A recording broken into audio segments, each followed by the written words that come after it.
Well,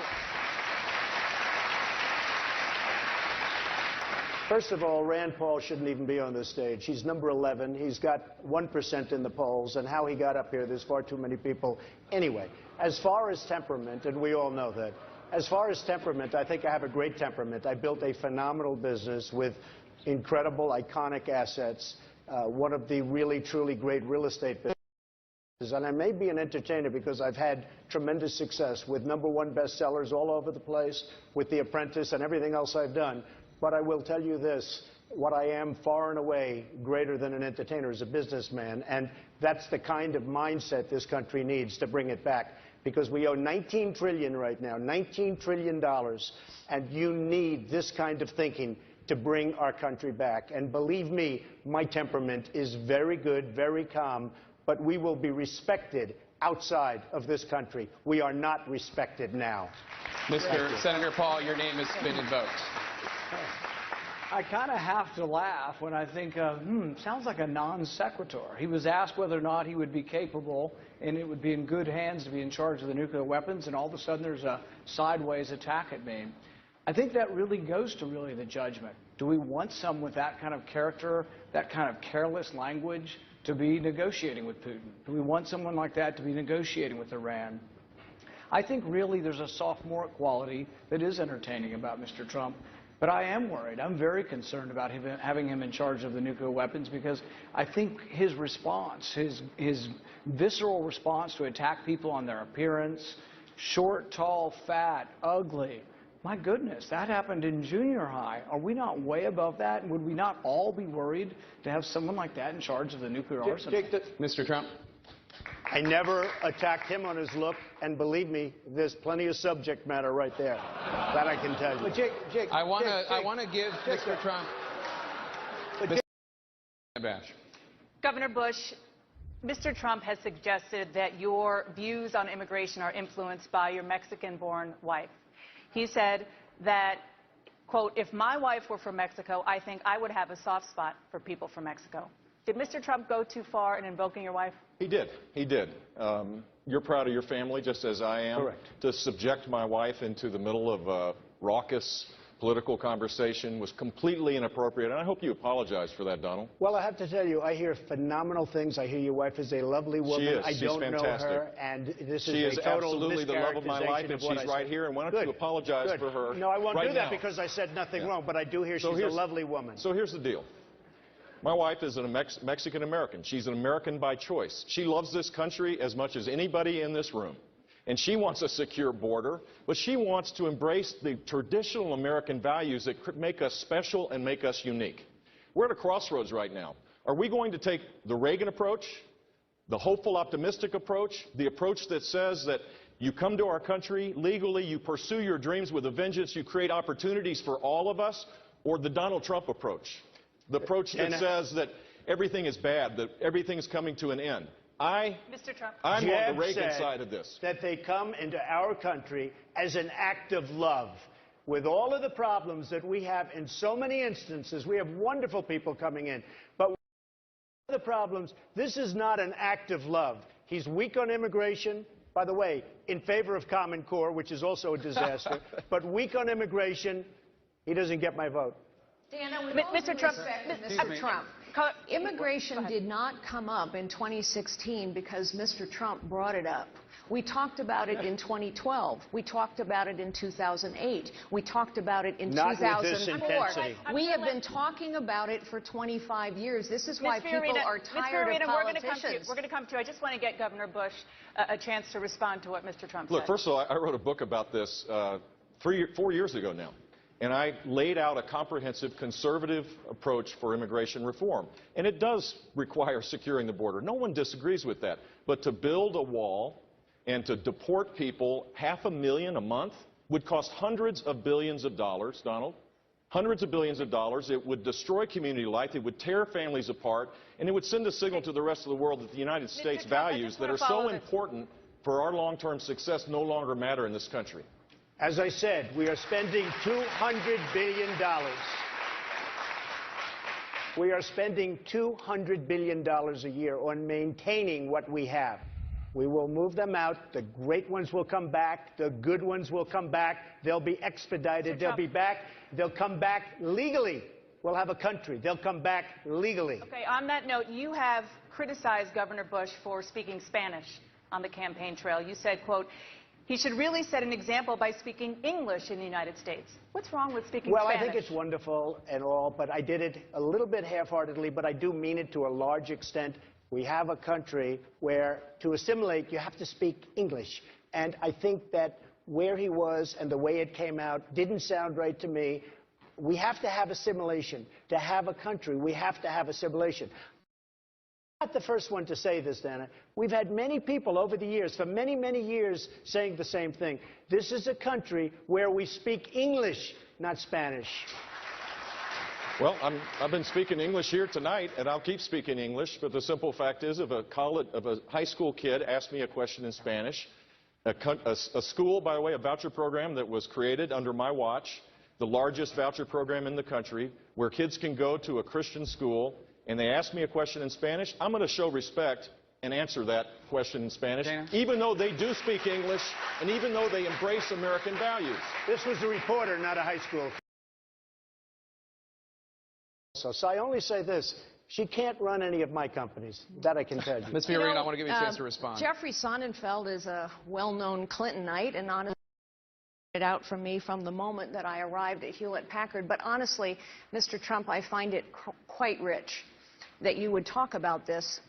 You know, there are a lot of us Americans who believe that we are going to have trouble someday paying back the interest on our debt, because politicians have run up mountains of debt using other people's money. That is, in fact, precisely the way you ran your casinos. You ran up mountains of debt as well as losses using other people's money, and you were forced to file for bankruptcy not once, I never filed not for twice, bankruptcy. 4 times, a record 4 times. Why should we trust you Mr. to Trump. manage Why? the It's very finances simple. of this nation I tell you, any differently I than you was manage running- the finances Carly, of your casinos?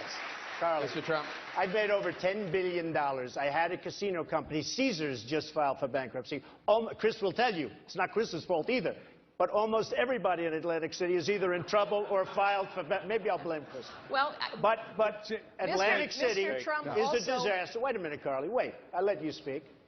Atlantic City is a disaster. And I did great in Atlantic City. I knew when to get out. My timing was great. And I got a lot of credit for it.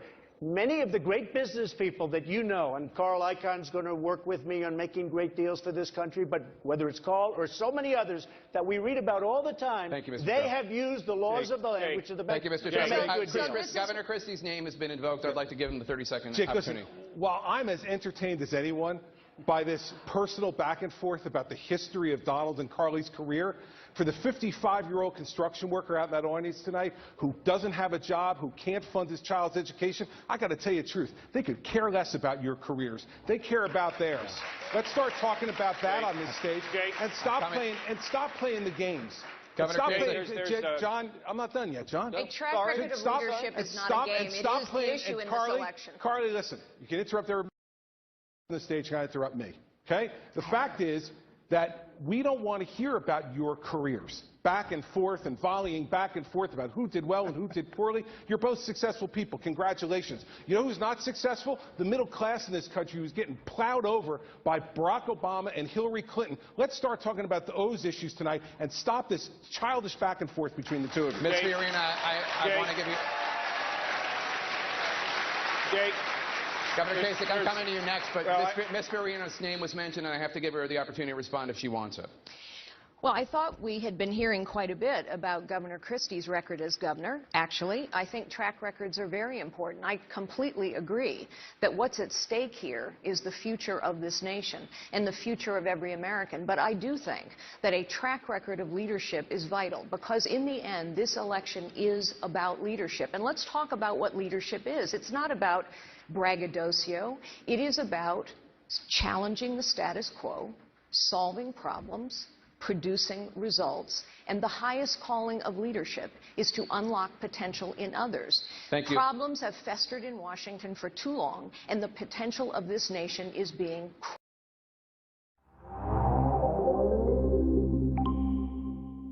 stop saying it? Should he stop saying the vaccines cause autism? Well, you know, I've just explained it to him.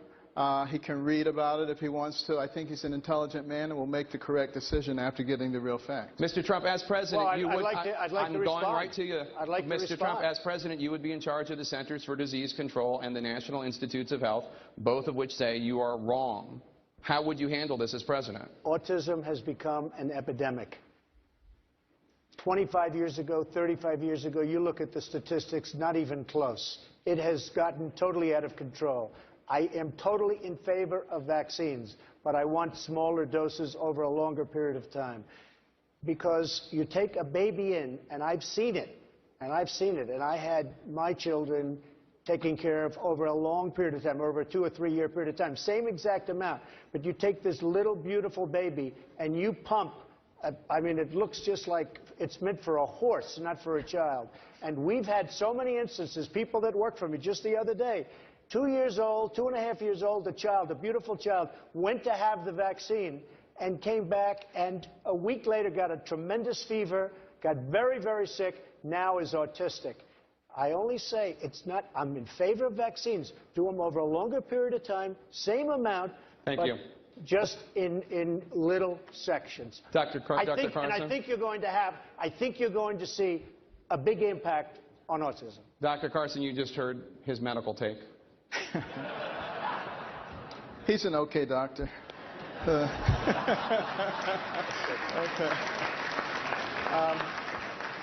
But, you know, the fact of the matter is, we have extremely well documented that there's no autism associated with vaccinations. But it is true that we are probably giving way too many in too short a period of time.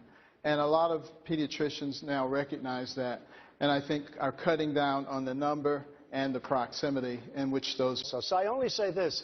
She can't run any of my companies. That I can tell you. Ms. Fiorina, I want to give you a chance to respond. Jeffrey Sonnenfeld is a well-known Clintonite, and honestly, it out from me from the moment that I arrived at Hewlett-Packard. But honestly, Mr. Trump, I find it quite rich that you would talk about this.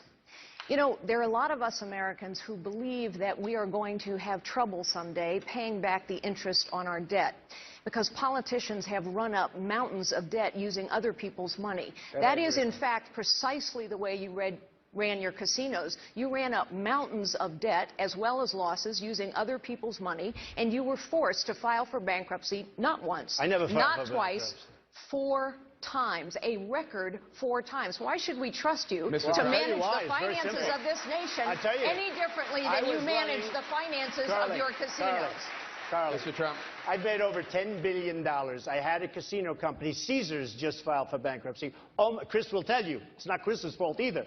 But almost everybody in Atlantic City is either in trouble or filed for maybe I'll blame Chris. Well, But Atlantic Mr. City Trump is a also- disaster. Wait a minute, Carly. Wait. I'll let you speak. Atlantic City is a disaster. And I did great in Atlantic City. I knew when to get out. My timing was great. And I got a lot of credit for it. Many of the great business people that you know, and Carl Icahn's going to work with me on making great deals for this country, but whether it's Carl or so many others that we read about all the time, Thank you, Mr. they Trump. have used the laws of the land, which are the best. Thank you, Mr. to Trump. make good deals. Governor Christie's name has been invoked. I'd like to give him the 30-second Jake, opportunity. listen, while I'm as entertained as anyone by this personal back and forth about the history of Donald and Carly's career, for the 55-year-old construction worker out in that audience tonight who doesn't have a job, who can't fund his child's education, I got to tell you the truth. They could care less about your careers. They care about theirs. Let's start talking about that on this stage and stop playing the games. Governor Stop Christie, playing, John, I'm not done yet, John. a track record of leadership is not a game. It is the issue in this election. Carly, listen, you can interrupt everybody on the stage, you can interrupt me, okay? The fact is that we don't want to hear about your careers, back and forth and volleying back and forth about who did well and who did poorly. You're both successful people. Congratulations. You know who's not successful? The middle class in this country who's getting plowed over by Barack Obama and Hillary Clinton. Let's start talking about those issues tonight and stop this childish back and forth between the two of you. Ms. Fiorina, I want to give you... Jake. Governor Kasich, I'm coming to you next, but Ms. Fiorina's name was mentioned, and I have to give her the opportunity to respond if she wants it.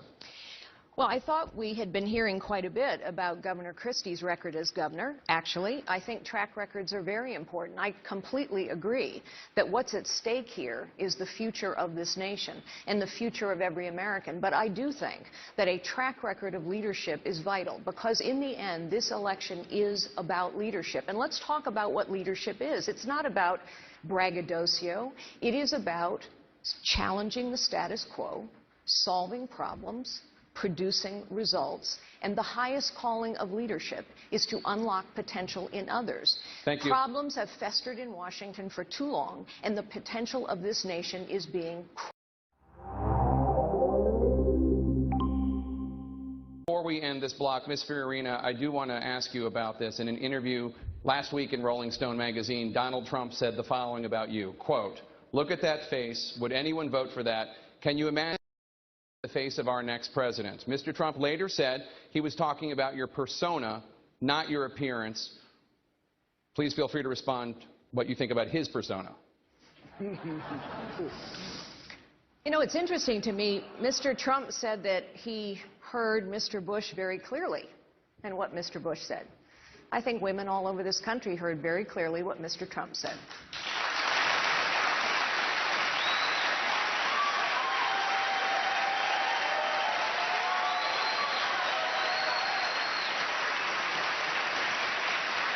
I think she's got a beautiful face, and all of you, but Governor Bush, I talked to you in February about the biggest elephant in a room full of elephants, which is your last name.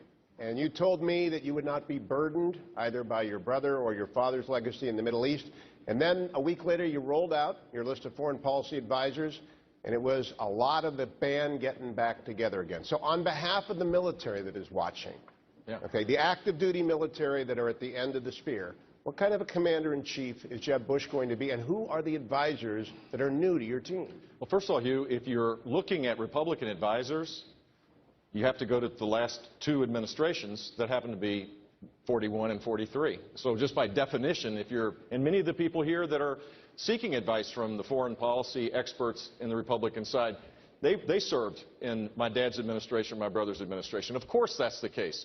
But I'm my own man. I'm going to create a strategy that's based on the simple fact that the United States needs to lead the world. The first thing that we need to do is to stop the craziness of the sequester, rebuild our military so that we don't deploy people over and over again without the necessary equipment to keep them safe, to send a signal to the world that we're serious. If we're going to lead the world, then we need to have the strongest military possible. We need to rebuild our counterintelligence and intelligence capabilities. We need to focus on the fact that the next president's going to start in 2017, not in 1990, 30 years ago, or when my brother started. The world is dramatically different. I believe that we need to restore America's presence and leadership in the world. Name a country where our relationship is better today than it was the day that Barack Obama got elected president. Under Hillary Clinton and Barack Obama, we have seen a weakness that now creates huge problems for the next president of the United States. So I'll have a team that will be following the doctrine that I set up, and it'll be peace through strength. We're sitting here in this library, which is a wonderful place to talk about this, because that's exactly what happened in the 1980s, and the world was a lot safer because of the leadership of Ronald Reagan and my brother. I want to ask you a question, though. You've promised us great leaders, and I believe that. But Jeb Bush has laid out 20 different people that have experience around the world. There are 190 countries. You can't run the world by yourself. When are we going to get some names on your military and your foreign policy advisors? And I'm meeting with people that are terrific people, but I have to say something because it's about judgment. I am the only person on this dais, the only person that fought very, very hard against us, and I wasn't a sitting politician, going into Iraq. Because I said going into Iraq, that was in 2003, you can check it out, I'll give you 25 different stories. In fact, a delegation was sent to my office to see me because I was so vocal about it. I'm a very militaristic person, but you have to know when to use the military. I'm the only person up here that fought against going into Iraq. Hugh, now, can I make a response to that? Just excuse me 1 second, Can Rand, I make if you a don't mind, response to Rand. that? You know, you are on the list. You do have your 1%. I would like, and I think it's very important. I think it's important because it's about judgment. It's about judgment. I didn't want to go into Iraq, and I fought it. Because what I said to you, was you're going to destabilize the Middle East, and that's what happened. So he's referred to me no, in his the first remarks. chance, May I make a response? right after me, Go and ahead. I'll yield the floor. What do you guys say in the Senate when you're talking and debating? Absolutely. Go Whatever. ahead. Here's the facts. When Donald Trump talks about judgment, what was his position on who would have been the best negotiator to deal with Iran? It wasn't a Republican. It was Hillary Clinton. That's what you believe. I mean, the lack of judgment and the lack of understanding about how the world works is really dangerous in this kind of time that we're saying. So, is that the judgment that you bring to the table, that Hillary Clinton is a great negotiator, that she could bring about a better Your deal with brother Iran? and your brother's administration gave us Barack Obama because it was such a disaster those last 3 months that Abraham Lincoln couldn't have been elected. You know what? As it relates to my brother, there's one thing I know for sure. He kept us safe. I don't know if you remember, Donald. You remember the rubble? You remember the firefighter with his arms around it? He sent a clear signal that the United States would be strong and fight Islamic terrorism, and he did keep us safe. I don't know. You feel safe right now? I don't feel so safe. May I And that's respond? because of Barack. That's because of Barack That's Obama. my brother. That's because of Barack Obama. We've had a president who called ISIS the JB Squad, Yemen a success story, Iran a place we can do business with. It's not because of George W. Bush. It's because of Barack Obama. Welcome back. For the fair and balanced portion of the Fox News debate, we've drowned Brett Baer, and now I'm the moderator. My first question is for Donald Trump. Mr. Trump, you spent a lot of time talking about illegal Mexican immigrants. Why don't you talk about your bigger ideas for the country? We need to build a wall. Don't you have anything more positive, progressive? I don't mind having a big, beautiful door in that wall. I guess that's better. The beautiful door, what would it say on it? Trump, Trump, Trump. What about foreign policy? Do you have any insights there? We don't win anymore. We lose to China. We lose to Mexico. You know the world isn't just the apprentice for countries, right? What I say is what I say. You have people that are cutting Christians' heads off. What am I saying? I don't know, but you should probably figure that out. Let's talk with some of the other candidates. Jeb Bush. Governor Bush, what are you most proud of accomplishing in your home state? In Florida, they call me Jeb because I earned it. Isn't that just your name that you go by? What else would they call you? They call me Vito Corleone. No, they don't. Nobody calls you that. You can't just make up a nickname because you like it. I like it when they call me Big Papa, but they don't, so it's not my nickname. They call you Vito Corleone. You're like the only guy in your family who hasn't been president. If anything, that makes you Fredo Corleone. All right, let's turn to the sensitive, hot-button topic of abortion. Marco Rubio, don't you think there are some decent people who just disagree with you and are pro-choice? Now, I think future generations will look back at this history of our country and call us barbarians for murdering millions of babies. Really? Right to baby holocaust? Scott Walker, what do you think? I believe that that is an unborn child that's in need of protection out there. What is this? If it's a baby, that's not how you hold a baby. I'm saying you get kind of a pro-choice grip on that thing. Mike Huckabee, can you say something that's respectful to people who believe in a woman's right to choose? Be pro-life and protect children instead of rip up their body parts and sell them like they're parts to a Buick. Guess not. I don't think anyone sells body parts like they're Buicks. If they did, though, that would be a really f***ed up Peyton Manning commercial. Let's change topics. We just signed a historic nuclear peace deal with Iran. What do you guys think will come of that? Radical Islamic terrorism. Anything else? The radical Islamic terrorists who are threatening the world. Pretty much the same thing. Aren't you guys fear-mongering a little bit on Iran? Mike Huckabee, what do you think will happen? We will wipe Israel off the face of the map, and we will bring death to America. Okay, I'm terrified. Speaking of terrifying, I went into the bathroom after Chris Christie earlier. Dude, what did you do to that toilet? If you think it's bad now, you should have seen it when I got there. That's a cop-out. Come on, man, own up. Let's talk taxes. Ben Carson, tax policy is a very complex issue. What's your tax plan? The one that I've advocated is based on tithing because I think God's a pretty fair guy. What did God say about tax policy? He said, you know, if you give me a tithe, it doesn't matter how much you made. If you had a bumper crop, you don't owe me triple tithes. What book is that? I don't remember God saying bumper crop. And you'd had no crops at all, you don't owe me no tithe. God said you don't owe me no tithes. I hope God isn't telling you how to do brain surgery. All right, we don't have time for closing statements, so what we're going to do is go around and each of you will tell us your campaign slogans. Ted Cruz, we'll start with you. I ain't your guy. When you find mush, you push. When someone points a gun at your head and loads it, by God, you ought to take them seriously.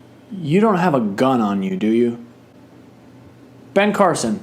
I wasn't sure I was going to get to talk again. Well, you blew it. Governor Bush. They called me Vito Corleone. We got to stop worrying about being loved. I've been to Baltimore. My father was a mailman, and his father was a coal miner. My mother's mother could barely speak English. Hillary Clinton's going to be the next president. Probably. You know why? We need to build a wall.